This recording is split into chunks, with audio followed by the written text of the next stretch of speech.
क्योंकि अवधेश जी आज हम बात कर रहे हैं जिन आदिवासियों के बीच में आज दरअसल प्रधानमंत्री नरेंद्र मोदी हैं। इससे पहले हमने देखा था कि जेपी नड्डा और राजनाथ सिंह भी दरअसल वहां पर, माफ कीजिए, शिवराज चौहान भी वहां पर जाकर उन्होंने निमाड़ में अभी आदिवासियों के बीच दरअसल उसी तरीके से लगातार ये कवायद जारी है। आपको लगता है कि ये जो कवायद है, ये जो कोशिश हो रही है और आज खुद प्रधानमंत्री उनके बीच में है, तो वो जो नाराजगी या वो जो पिछली बार छिटक गया था वो वापस आएगा, वो नाराजगी दूर होगी इस कवायद से? देखिए, चूंकि चुनाव सामने है तो हर कार्यक्रम को चुनाव की दृष्टि से देखा जाएगा और पॉलिटिकल पार्टी है, कार्यक्रम करती है तो उसका चुनावी महत्व होता भी है।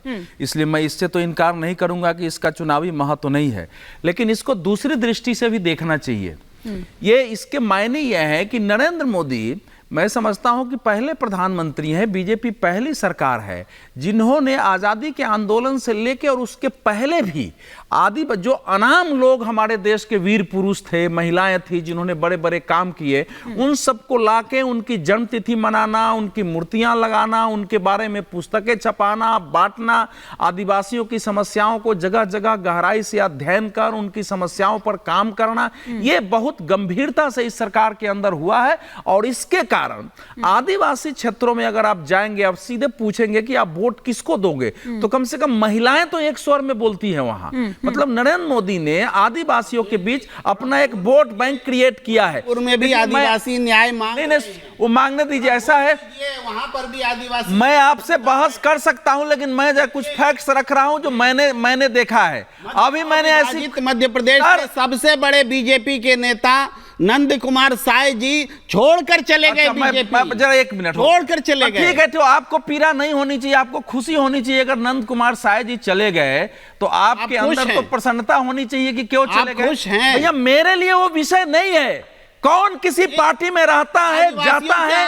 ये इससे ज्यादा मायने ये है कि आदिवासियों के लिए क्या किया गया है और इस सरकार के क्या मायने हैं। सोचने के लिए आपको भी नहीं जा रहे हैं तो आप कूदते रहिए। नहीं कर रहे हैं सर, ऐसा है, मैंने ऐसा है कि और आप चुप हैं, आप उस पर कुछ नहीं बोलेंगे।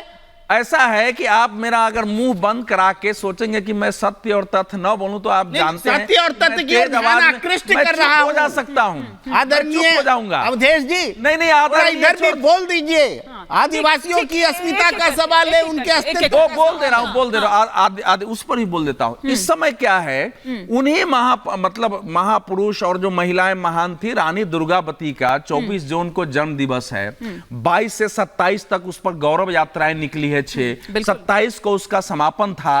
रानी दुर्गावती जिस प्रकार से हमारे देश में महाराणा प्रताप, छत्रपति शिवाजी को माना जाता था, जिन्होंने मुगलों से लोहा लिया, एक छोटे क्षेत्र की महारानी ने, और जिस ढंग से अकबर की सेना से लोहा लिया, 2 बार अकबर की सेनाओं को वापस किया, उस क्षेत्र में जो धर्म परिवर्तन के थे उनका विरोध किया और फिर वहां से तीसरी बार बलिदान दिया है, तो ये एक प्रतीक है उस क्षेत्र में। तो इस कार्यक्रम का अर्थ यह होता है कि वहां की महिलाओं के अंदर भी वो वीरत्व का भाव, वो नेतृत्व का भाव, यही कारण है कि अपने संबोधन में इसका जिक्र किया भी हमने। तो इसका पॉलिटिकल मीनिंग तो होता है, लेकिन उस पॉलिटिकल मीनिंग में क्या आदिवासियों के गौरव को बढ़ाने का, जो वहां महिलाओं के और एवं पुरुषों के बीच में भी अपने पुरुषों गर्व भाव जागृत करने का, उनको मुख्य धारा में बनाए रखने का भाव है कि नहीं। और जिस बीमारी का बात है, फिर ये टोकेंगे, जैसे हमारे देश में ट्यूबरकुलोसिस थी तो उस पर नियंत्रण कार्यक्रम चलता था।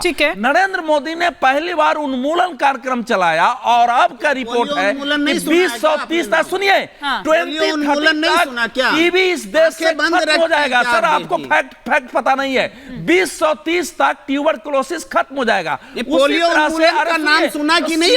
एनीमिया है, बोल दे रहे हैं आप। नियंत्रण के कार्यक्रम चलते थे, उन्मूलन कार्यक्रम कैसे और 1947 से उसको एंड किया जाए, इसका वहां से बीजारोपण हुआ है। तो इस कार्यक्रम का उस क्षेत्र की दृष्टि से व्यापक महत्व है। उसका चुनावी लाभ अगर मिलता है तो वो भी उसका एक पक्ष हो सकता है। चलिए, वो देखने